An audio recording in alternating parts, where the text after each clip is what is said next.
এখন 3:30 বাজে, আমাদের ফ্লাইট হচ্ছে, বোর্ডিং আছে 9:15।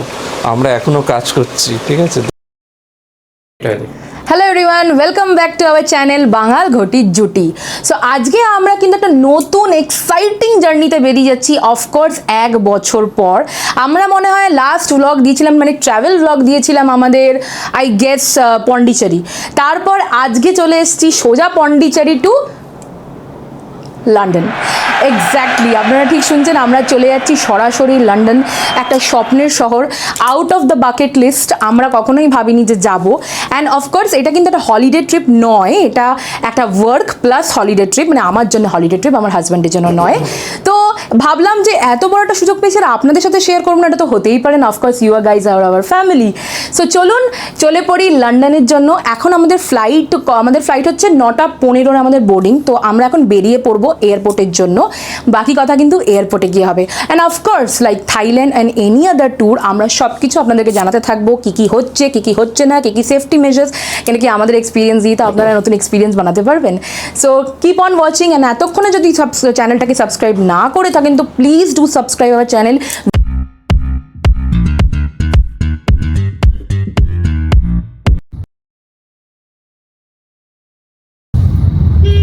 এখন আমরা বেরিয়ে পড়েছি, উবার পেয়ে গেছি টুয়ার্ডস এয়ারপোর্ট। দেখা যাক, প্রথমে আমাদের ফ্লাইট আছে টিল বম্বে, দেন ওখান থেকে প্রায় 3 hours 50 মিনিটসের লেওভার, দেন টু নেক্সট ফ্লাইট। কি আর খবর হবে, এক্সাইটেড, নার্ভাস, টেন্সড, সব রকম ফিলিং একসাথে। এবার যাচ্ছি, আপাতত তো ডোমেস্টিক ফ্লাইটটা ধরি, যেখানে যাচ্ছি গন্তব্যস্থলে পৌঁছোই। তারপর আজকে আমাদের প্রচুর হেক্টিক হবে, কারণ আজকে আমাদের সারা রাতি ট্রাভেলই চলছে। এরকম হেক্টিক আমরা যখন কেদারনাথের ফার্স্ট ডে ছিল, মানে যে আমাদের ট্রাভেল, মানে দিল্লি হয়ে দেন হরিদ্বার গেছিলাম, তো ওখানে কিছুটা এরকমই আমাদের হেক্টিক হয়েছিল। আমি আই বাটনের লিঙ্কটা দিয়ে দেবো। তাই হোক, দেখা যাক। এগুলো তো লেগেই থাকে, যখন কেদারনাথ হয়েছে, থাইল্যান্ড হয়েছে, মানে প্রত্যেকটা ট্রিপেই এগুলো লেগে থাকে। এগুলো হচ্ছে মেমোরি, মানে পরবর্তীকালে গিয়ে আমরা এইসব জিনিসগুলোকে, এইসব ইনসিডেন্টগুলোকে মনে করে আমরা হাসাহাসি করবো আর আপনাদের সাথেও শেয়ার করবো। এনিওয়েজ, তো see you in airport. Next আমরা এয়ারপোর্টে গিয়ে কথা বলবো।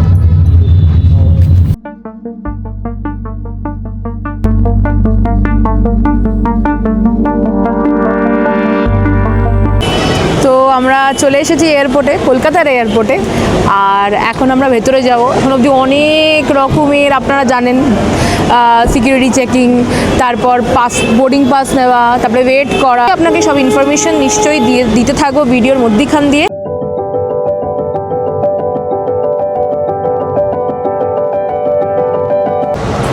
তো আমাদের মোটামুটি সিকিউরিটি চেক ইন সব হয়ে গেছে। তো এখানে ইমিগ্রেশন হলো না। তো আমার যে ভুলটা হয়েছে, যেমন সিট চুজ করাটা, সেটা একটা ভুল। সেটা জানি না ঠিক হবে কি না। এখানে 1200 টাকা চার্জ করে বললো মুম্বাইতে গিয়ে করো, তাহলে ওটা ফ্রি হয়ে যাবে। এবার এখানে তো বললো পেয়ে যাবেন, দেখা যাক কি হয়। নাহলে একটা বাজে ভুল হয়ে গেল খুব। মানে আমরা যেই ভয়টা পাচ্ছিলাম সেটাই আমাদের সাথে হলো। আমরা ভেবেই, মানে কাটার পরই সঙ্গে সঙ্গে আমার বরের এটা মনে হতে শুরু হলো যে আমার মনে হয় আমরা উইংয়ের সামনেটা নিয়ে নিয়েছি। আর আমি ওকে বলছিলাম যে ও ভেবেছিল, ওর এক্সপেকটেশন ছিল যেহেতু একবার খরচাটা করে ফেলেছে, তো দ্বিতীয়বার যদি ওরা সিট চেঞ্জ করতে আমরা রিকোয়েস্ট করি, তো খরচাটা হয়ে গেছে, তো ওই খরচার মধ্যে জিনিসটা এক্সচেঞ্জ হয়ে যাবে। বাট আমি ওকে বলেইছিলাম আগে যেটা হয় না, কারণ ওরা তো বসেই আছে টাকা নেওয়ার জন্য, তো এটা তো ওরা ছাড়বে না। আর ইমিগ্রেশন এখানে যে হতো না সেটা জানা কথা ছিল, কারণ ওটা ওখানে গিয়ে মুম্বাই গিয়ে হবে। কিন্তু থাইল্যান্ডে আমরা এখানেই ইমিগ্রেশন করি। থাইল্যান্ড তো ডাইরেক্ট, কারণ ডাইরেক্ট ছিল, ডাইরেক্ট ফ্লাইট ছিল মুম্বাই থেকে আমাদের ডাইরেক্ট ফ্লাইট, তাই মুম্বাইতে গিয়ে আমাদের ইমিগ্রেশনটা হবে। ওকে, দেখা যাক, আপাতত সব ঠিকঠাকই আছে।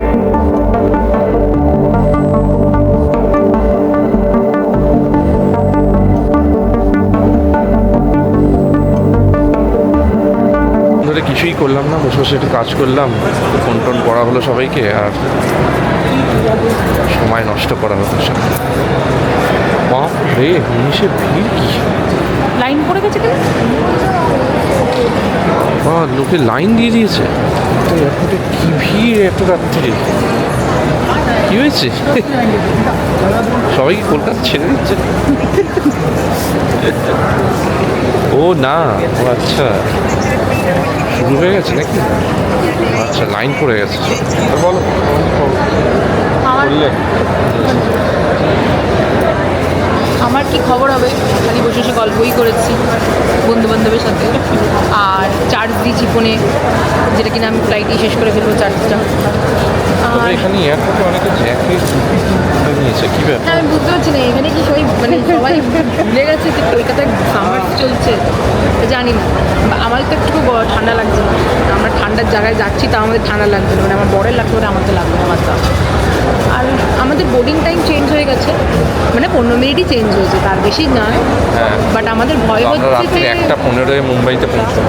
আমরা খালি ঠাকুর ডাকছি যে আমাদের যে কানেক্টিং ফ্লাইট সেটার কোনো টাইমিং যাতে না চেঞ্জ হয়, সেটা যেমন টাইমে আছে তেমন টাইমেই ছাড়ে। দেখা যাক কী হয়। চলুন, আর কি এবার বোট করবো, বোট করে না, এখনও বোর্ডিং স্টার্ট হয়নি, এখন বোর্ডিং স্টার্টের টাইম আছে, এখন বাজে 20:57, মানে কিছুক্ষণের মধ্যেই আর বোর্ডিংটা স্টার্ট কিছুক্ষণই হবে। হ্যাঁ। তো যেটা কাণ্ড ঘটলো হচ্ছে যে আমাদের ফ্লাইটটা লেট হয়ে গেল, আর 15 মিনিট লেট হয়েছে, আর গেটটাও চেঞ্জ হয়েছে, পুরো একদম লাগেজটা আবার বয়ে নিয়ে, মানে একটাই গেট চেঞ্জ হয়েছে, তো অত সমস্যা হয়নি। কিন্তু এখানে যা ভিড়, প্লাস দেখছি লোকজন আবার জ্যাকেট টুপি ফুপি পরে নিয়েছে, কি জানি না, মানে সবাই একসাথে কলকাতা ছেড়ে মানে দিচ্ছে। কলকাতা না অ্যালাস্কা বয়ে।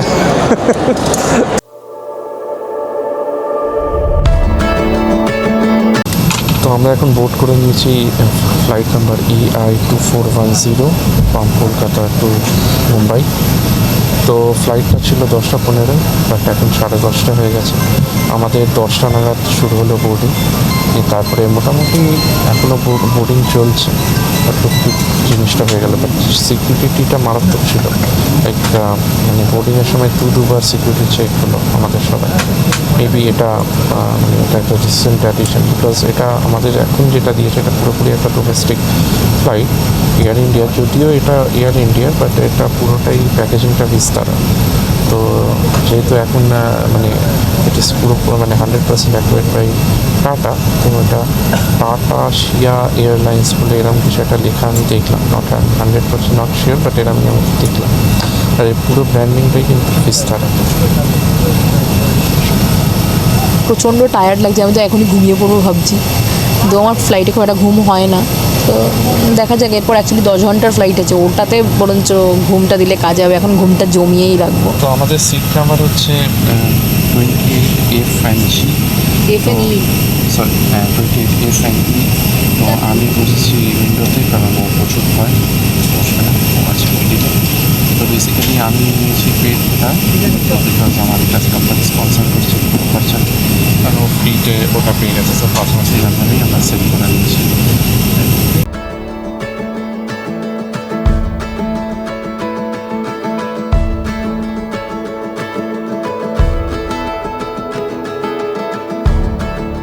এগারোটা বেজে 6 মিনিটে আমাদের টেক অফটা কমপ্লিট হলো, অ্যান্ড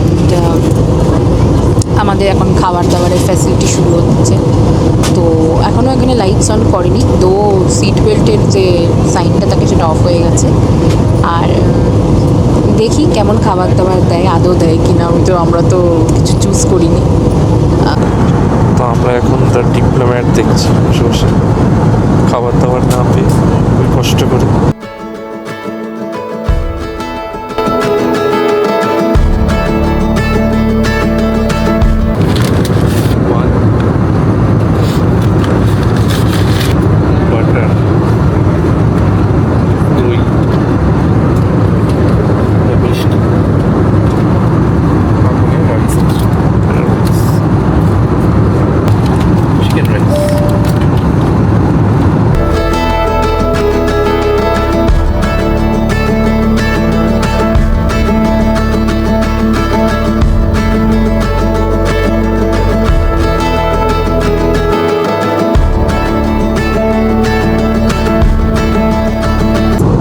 কাহানি একটা টুইস্ট হয়েছে, ঠিক আছে, বর সব ভুল করে। তো আমাদের মারাত্মক খিদে পেয়েছিল, কিন্তু তারপরে কি হলো সেটাই। তো আমাদের প্রচণ্ড খিদে পেয়েছিল, আমরা তো আশা ছেড়েই দিয়েছিলাম যে আমরা আজকে খাবার পাবো ফ্লাইটে, কিন্তু মিরাকিউলাসলি মানে দেখলাম যে পরে, যেহেতু আমরা প্রিবুক কিছু করে রাখিনি না, ওটা পেমেন্ট হয়েছে আমার মনে হয়, সেই জন্যই আমাদের একদম লাস্টে খাবারটা দিয়েছে। আর ও ননভেজ পেয়েছে, আমারও ননভেজই প্রেফারেন্স ছিল, কিন্তু আনফর্চুনেটলি ননভেজ শেষ হয়ে যায় বলে আমাকে ভেজেই থাকতে হয়। খাবারের টেস্টের যদি কথা বলি তো অত্যন্ত জঘন্য taste। অত্যন্ত জঘন্য, কিন্তু মারাত্মক খিদে পেয়েছিলে, আমরা মানে পুরো ফাটিয়ে নিমিশে খেয়ে নিয়েছে নিমিশে। মানে আমরা ওই সময় ভিডিও করবো, কথা বলবো, কোনো খুশি ছিল একদমই। না। আমরা মানে অসম্ভব ছিল। আমরা যদি আজকে খাবারটা না পেতাম, মেবি আমরা এয়ারপোর্টে নেমে ইমিগ্রেশনে মানে কিছু খেতাম। মানে আমাদের কি দিয়েছে, ফার্স্টে আমি ভেজটা বলে দিই, ব্রকলির একটা সবজি বানিয়েছিল অ্যান্ড মিক্স ভেজ টাইপের, মানে ব্রকলিও ছিল, বেশিরভাগ ব্রকলিটাই পেয়েছি, মাটার ছিল, ব্রকলি ছিল না কপি ছিল? না ব্রকলি ছিল, আর তারপর একটা ডাল দিয়েছিল, আর রাইস দিয়েছিল, নর্মাল স্টিম রাইস দিয়েছিল, আর তারপর তার সাথে দিয়েছিল একটা খুব সুন্দর একটা বানানা কেকের সাথে কাস্টার্ড দিয়েছিল। ওটা খুব ভালো লাগছিলো, বাট আমি যেহেতু মিষ্টি খাওয়া একদমই ছেড়ে দিয়েছি, আমি এক দুবার খেয়ে আমার গা গুলিয়ে উঠছে, আমি হাজব্যান্ডকে দিয়ে দিয়েছি। তারপর দই দিয়েছিল, আর দিয়েছিল হচ্ছে একটা বান, তার সাথে দিয়েছিল বাটার, আর নর্মাল যেরকম হয় তোমার কাঁটা চামচ ফাটা চামচ এসব দিয়েছিল, চামচ পুরো স্পুন সেট দিয়েছিল, অ্যান্ড জল দিয়েছিল। আর আর ননভেজের একটাই ডিফারেন্স, শুধু চিকেন রাইস আর একটা আলুর তরকারি। অ্যাকচুয়ালি ননভেজটা বেশি বাজে ছিল, আমার ভেজটা তাও একটু পদের লেগেছে, ননভেজটা বেশি বাজে লেগেছে আমার। তারপর আর নর্মাল খালি ওইটুকুনি তো তফাৎ ছিল ভেজ আর ননভেজে, বাকি সব কিছুই সেম ছিল ভেজ আর ননভেজে, মানে বান ওদেরও বান ছিল। ভাবলাম যে আমাদের পেট পুজোটা এবার কমপ্লিট হয়ে এবার আমরা ভিডিওটা স্টার্ট করবো। আমরা হঠাৎ করে দেখি যে আমাদের মাইকের সাথে আমাদের ক্যামেরাটা কানেক্টেডই না, সুতরাং যার ফলে কি হচ্ছে, আমরা যখনই কিছু কথা বলছি কিছু রেকর্ডই হচ্ছে না। এবার আমরা মানে আমাদের কান্না কান্না অবস্থা হয়ে যাচ্ছিলো যে এবার আমরা কী করবো, কারণ পাচ্ছিলামই না, পেয়ারই হচ্ছে না। তৈরি হচ্ছিল না। এবার তো ব্যাপারটা হচ্ছে আমি নতুন নিউজ করছি না, একটু অতটা সড়গড় না, এটাই আমাদের এই মানে এই ক্যামেরাটাতে আমাদের প্রথম ব্লগ এটা। হ্যাঁ, আমরা অ্যাকচুয়ালি বিশেষ করে এই ট্রিপটার জন্যই এই ক্যামেরাটা কেনা। তো মানে আপনারা বুঝতেই পারছেন আমাদের সিচুয়েশানটা কি দাঁড়িয়েছিল, যে ওখানে গিয়ে আমরা কাকে জিজ্ঞেস করবো, কী করবো, কীভাবে চালাবো জিনিসটা। বাট থ্যাংক গড মানে হয়ে গেছে, জিনিসটাও কানেক্টেড হয়ে গেছে। আর তো আবার এরকম স্ট্রিনজেন্টভাবে কথা একেবারে আমরা ইমিগ্রেশন মানে সিকিউরিটি চেকিং সব কিছু কমপ্লিট হওয়ার পরেই বলবো আপনাদেরকে, সেটা জানিয়ে দেবো, ইনফরমেশনগুলো সব শেয়ার করে দেবো। Till then stay tuned, keep watching.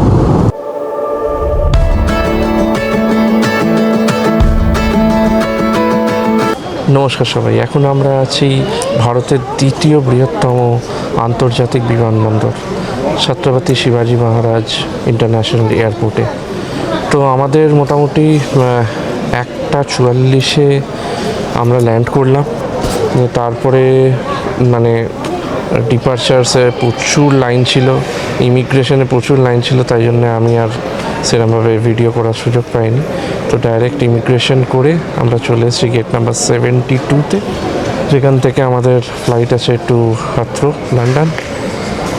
এয়ারপোর্টটা খুবই সুন্দর অ্যাকচুয়ালি, মানে কলকাতা মানে বলা উচিত না, লোকজন গালাগাল দেবে, বাট কলকাতা এয়ারপোর্টে মানে সত্যি যখন আমরা দিল্লি কলকাতা এয়ারপোর্টকে অনেক আপগ্রেড করতে হবে, অনেক মানে এটাই বলবো। এটা বলবো মানে যে কিরকম? খারাপ আমাদের শহরে খারাপ নয়, মানে ব্যাপারটা কি বলুন তো, যখন ব্যাঙ্গালোর এয়ারপোর্ট দেখি, মুম্বাই এয়ারপোর্ট দেখি, দিল্লি এয়ারপোর্ট দেখি, এত উন্নত, মানে এত সুন্দর, মানে সেখানে আমাদের ওয়ান অফ দ্য ওল্ডেস্ট। যে শুধুমাত্র উন্নত মান করলেই হবে না, আমরা যখন একটা কোনো জিনিস নিয়ে ফিডব্যাক দিচ্ছি তখন আমাদেরকে নিজেরও সেই জিনিসটার উপরে রেসপন্সিবিলিটি নেওয়া উচিত। দেখলাম যে আমি যখন উইমেন্স ওয়াশরুমে গেছিলাম তখন অনেক মহিলারা ওয়েস্টার্ন টয়লেটস ইউজ করতে চাইছিলেন না। So nothing to be offended, আমি এখানে কাউকে ছোট করে কথা বলছি না, কিন্তু একটু নিজেকে উন্নতমান করতে হবে, সময়ের সাথে সাথে নিজেকে পরিবর্তন করতে হবে। কারণ আমরা যদি আমাদের শহরটাকে সময়ের সাথে সাথে পরিবর্তন হতে দেখতে চাই, তাহলে শুধু শহরকে পরিবর্তন হবে না, শহর তো আপনারা আর আমাদের দিয়েই তৈরি, তো আমাদেরকেই পরিবর্তন করতে হবে। সো নিজের কমফর্ট জোন থেকে বেরিয়ে নতুন জিনিস ট্রাই করতে শিখতে হবে, যাতে কিনা হাইজিন ইস্যুটা যে এখন অনেক বড় একটা কনসার্ন দাঁড়িয়ে আছে কলকাতা এয়ারপোর্টে, সেটা যেন চলে যায়। আমি ক্রমশ শুনছি লোকেরা এরকম বলে যে কলকাতা এয়ারপোর্ট আর হাওড়া স্টেশনে কোনো নাকি তফাৎ নেই। এটা কেন শুনবো? এটা শুনতে ভাল লাগছে না, এটা শুধু শোনা নয়, মানে এটা ফিল করছি, নিজেরাও দেখতে পারি না। ডিসাইড করুন, আমরা কেউ হই না, আমরা যেটা দেখেছি ফ্যাক্ট বলছি, আমাদের যেটা মনে হয়েছে আমরা সেটাই বলছি, আপনারা নিজেরা ডিসাইড করুন। মানে যারা আমার মতন ট্যুরিস্ট ভিসায় ট্রাভেল করছেন তারা একদম কোনো চিন্তা নেই, আপনাকে সব ডকুমেন্টস আপনারা তাও ফর সেফটি সিকিউরিটি রেখে নেবেন, কারণ এখন অবধি তো লন্ডনের ইমিগ্রেশন আমার হয়নি, তো আমি ওটা নিয়ে কিছু বলতে পারবো না। তবে আমার থেকে জাস্ট একটা প্রশ্ন করেছে যে what is your final destination, that's it, আর কোনো কোয়েশ্চেন করেনি। আর আমাকে পারপাসটা জিজ্ঞেস করে। ওর বিজনেস ভিসা, ওকে হয়তো পারপাস জিজ্ঞেস করেছে, আমি জানি না, ট্যুরিস্ট ভিসাকেও তো জিজ্ঞেস করতে পারে, ডিপেন্ড করে পার্সন টু পার্সন, কাউকে দুটো তিনটে প্রশ্ন করছে, কাউকে আবার বলছে ডিউরেশন অফ ইয়ার স্টেটাও বলতে, তো জানি না, এটা ডিপেন্ড করছে যে ইমিগ্রেশন অফিসার বসে আছে তার মুডের উপরে ডিপেন্ড করছে, তার স্বভাবের উপরে ডিপেন্ড করছে। বাট এমন কিছু হাতিগোড়া নয়, এমন কিছু রকেট সায়েন্স নয়, সব ডকুমেন্টস ঠিকঠাক থাকলে, আপনারা যদি সব জেনে থাকেন, সব রকম ইনফরমেশনের সাথে আপনারা যদি এডুকেটেড থাকেন, তাহলে কিছু এমন বড় ব্যাপার না, আপনারই ইনফরমেশন আপনার মুখে শুনবে, দ্যাটস ইট। যে আমাদেরকে এটা ফেস করতে হয়েছে, যারা কানেক্টিং ফ্লাইটসে যাবেন না তাদেরকে বলবো আগের থেকে এসে এখানে বসে থাকবেন, কারণ এখানে প্রচুর ভিড় থাকে, মানে ইমিগ্রেশনে লিটারালি আমাদের 20 মিনিট আরামসে দাঁড়াতে হয়েছে, উইচ ইজ ভেরি ফ্রাস্ট্রেটিং, কারণ আমাদের কানেক্টিং ফ্লাইট আছে, আমাদের একটা চিন্তার বিষয় হয়ে গেছিলো যে আদৌ এই আমরা 20 মিনিটের বেশি, আধ ঘন্টা, আধ ঘন্টা, হ্যাঁ আরামসে আধ ঘন্টা, আরামসে আধ ঘন্টা, সিকিউরিটি নিয়ে তো প্রায় 40 মিনিট। হ্যাঁ 40-45 মিনিট তো আরামসে, ঠিক আছে। না আমরা ল্যান্ড করেছি একটা 1:31-এ, আর আমরা এখন মানে বসেছি হচ্ছে 3:05-এ, তাহলে আপনারাই বুঝতে পারছেন যে দুটো জিনিস করতে আমাদের কত টাইম লেগে গেছে।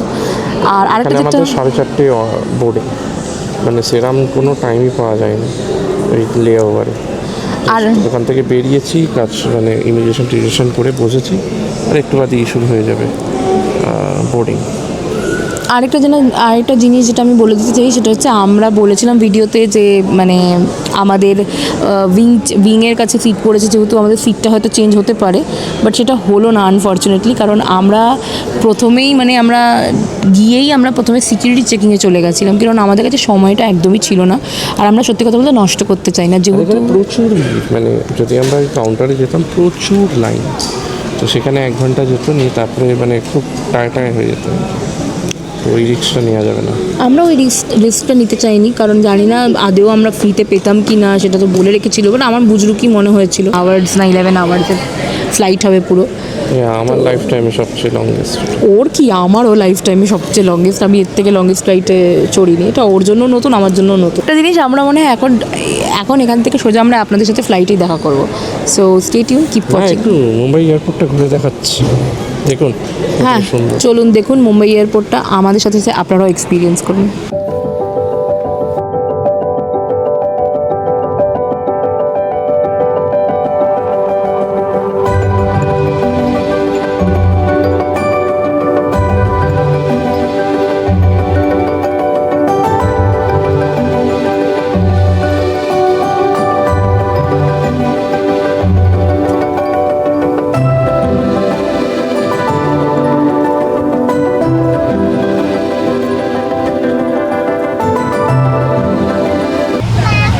তো আমরা আমাদের সিটে বসে পড়েছি 29A 29B, যেটা ভেবেছিলাম সেটা হয়নি।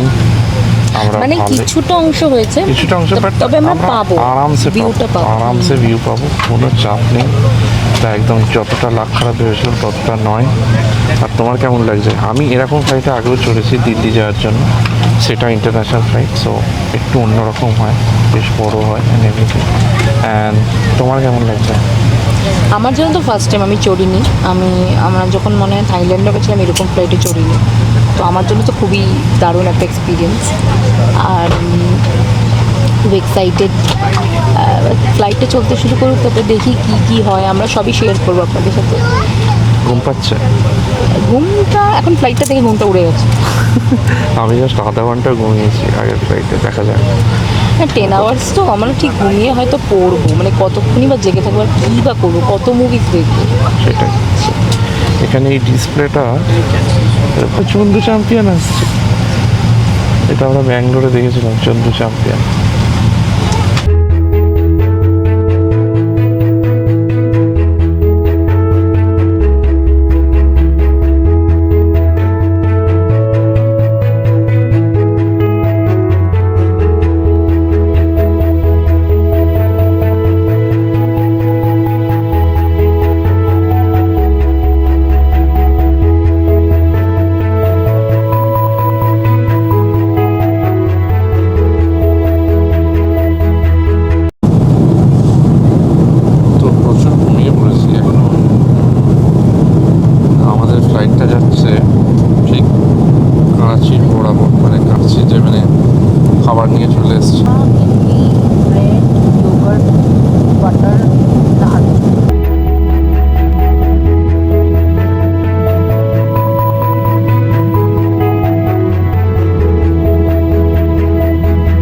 চোখ মুখের অবস্থা থেকে বোঝাই যাচ্ছে যে আমি কতটা টায়ার্ড।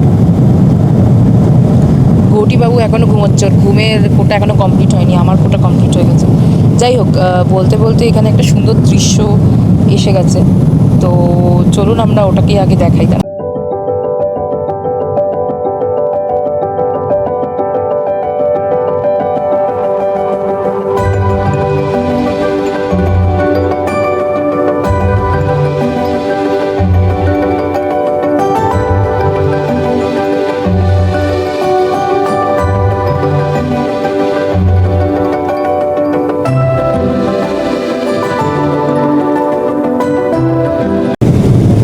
মনে হয় 1 ঘন্টা 24 মিনিটের ফ্লাইট আছে, ওটাই দেখাচ্ছে এখানে। আর আমি কি বলবো, আমার পাস্তা মানে আমাদের লাঞ্চ দিয়েছিল, আর পাস্তাটা খুবই জঘন্য ছিল, মানে মানে প্রচুর ঠান্ডা, মানে ঠান্ডা, আর কোনো রকমের কোনো টেস্ট ছিল না। এমনি খাবারও যে খুব ভালো লাগছে তা না, খাবারে নুনই ছিল না, তো ভাল লাগেনি খাবারটা মোটামুটি। ড্রিঙ্ক তো আমরা স্পার্নফ নিয়েছিলাম, আর ও নিয়েছিল টিচার্স। তো ড্রিঙ্ক যেমন হয়, ড্রিঙ্কটা তো আর ওরা বানাচ্ছে না, ওরা জাস্ট সার্ভ করছে, তো ওটা নিয়ে আর কী বলো, ভালো ছিল। আর চা কফি যেমন হয়, বাট আমার এমন কিছু লাগেনি, কোয়ালিটি একেবারে খুব দারুণ দারুণ। আমি যেরকম অনেকজনের রিভিউ দেখেছিলাম তেমন আমার কিছু লাগেনি পার্সোনাল। আর বই দেখছি, ঘুম পাচ্ছে, ওয়াশরুম নিয়ে একটু সমস্যা, বিকজ আমরা তো ওয়াশরুমটা নোংরা, কিন্তু মানে খুব একটা যে পরিষ্কার পরিচ্ছন্ন রাখছে তা, কিন্তু কোয়ালিটি আরও হতে পারত। বাকি এমনি খুব সুন্দর দৃশ্য দেখা যাচ্ছে, মাঝে মধ্যেই পাহাড় দেখা যাচ্ছে, বরফ ঢাকা পাহাড়, খুব সুন্দর। তো আর কিছুক্ষণ বাদেই লন্ডন দেখতে পারবো আশা করি, ওই মোমেন্টটা যেটা কবে থেকে ওয়েট করে বসেছি।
This is London, baby. যাই হোক, আমি একটা ঘটনা ঘটিয়ে ফেলেছি, as usual. So as usual. তো আমি পাসপোর্ট ফ্লাইটে ফেলে চলে এসেছিলাম, ইমিগ্রেশনে এসে দেখছি পাসপোর্টই নেই। ইমিগ্রেশন হয়ে গেছে, এখানে অফিসাররা প্রচুর হেল্প করেছে আমাদেরকে। সো আমার পাসপোর্টটা নিয়ে এসে দিয়ে দিয়েছে আমাকে। মোটামুটি কতক্ষণ লেগেছে? ওই 30 মিনিট, 30 থেকে 35 মিনিট লেগেছে, ওরা দিয়ে দিয়েছে। অনেক প্রশ্ন করছে, আমাদের এক্সপিরিয়েন্সে ভাববেন না যে ইমিগ্রেশনে কিছুই হবে না, অনেকেই অনেক প্রশ্ন করছে। আমাদের ব্যাপারটা একটু কেসটা আলাদা হয়ে গেছিলো। ফার্স্ট আমি ওর ওয়াইফ দেখেছে, আমি সিচুয়েশনটা বুঝিয়েছি, আর ওরা বোঝার পর বুঝতেই পেরেছে এরা পাসপোর্টই হারিয়ে ফেলছে, এরা আর কী করবে, এরা কী স্ক্যাম করবে, এরাই স্ক্যামকে বসে আছে। তাই ওরা দেখলাম লাকিলি কিছুই জিজ্ঞেস করলো না, খালি ডিউরেশন, কবে ফেরত যাচ্ছি, পারপাস অফ ভিজিট, সবই আমার হাজব্যান্ডকেই জিজ্ঞেস করেছে। আমি তো ট্যুরিস্ট ভিসা, আমি ভেবেছিলাম আমাকে বেশি প্রশ্ন করবে, বাট যখন এরা বুঝে গেছে এরা একজন husband wife, they didn't see anything for us. চলো সবাই লাস্টে। তো লন্ডন দেখানোর যাত্রা এখান থেকে শুরু করি। লন্ডনের আমরা ফাইনালি এয়ারপোর্ট থেকে এক্সিট করে এখন যাচ্ছি উবার বুক করে। উবার বুক হয়েছে সৈকত? উবার বুক করছেও, আমরা উবার বুকিংয়ের দিকেই যাচ্ছি। এখানে একটা খুব, এটা আমার অবশ্যই এক্সপেক্টেড ছিল, বিকজ আমার যত বন্ধু বান্ধব রিলেটিভস যারা বিদেশে থাকে বা ঘুরেছে, তারা সবাই বলে যে বিদেশে তোমার মানে হেল্প প্রচুর পেয়ে যাবে। So you don't have to worry. মানে একটা প্রথমবার আমার মা নিজে যখন বিদেশ এসেছিলো প্রথমবার, সে একা একা সব করে নিয়েছে। Then I was very clear in my mind যে এত অসুবিধা হবে না। ওয়েদার আমার এখানে খুব প্লিজেন্ট লাগছে। সৈকতের ঠান্ডা লাগতে শুরু করে দিয়েছে, বাট আমার খুব প্লিজেন্ট লাগছে।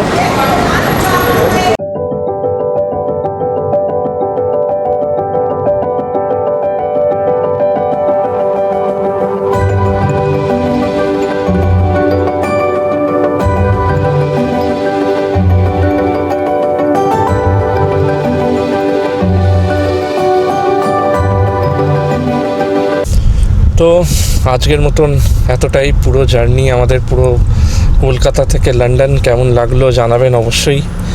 তো এখানেই মোটামুটি এই ভিডিওটা এন্ড করছি। তো আজকে কি ঘুরবো, যে 24 মে আমরা অফিসিয়ালি আমাদের সেকেন্ড কান্ট্রিতে ল্যান্ড করে গেছি। তো আমরা আজ অফিশিয়ালি এন্ড সাকসেসফুলি, হ্যাঁ মানে যা হলো বাপরে। তো আর উবারও পেয়ে গেছি, আর এবার হোটেলে চেকিং ফেকিং করে নেবো, নিয়ে তারপরে বেরোবো, সেটা পরের ভিডিওতে দেখতে পাবেন আপনারা। তো এই ভিডিওটা এখানেই এন্ড করছি। Thank you so much for watching, have a good day, bye bye. By.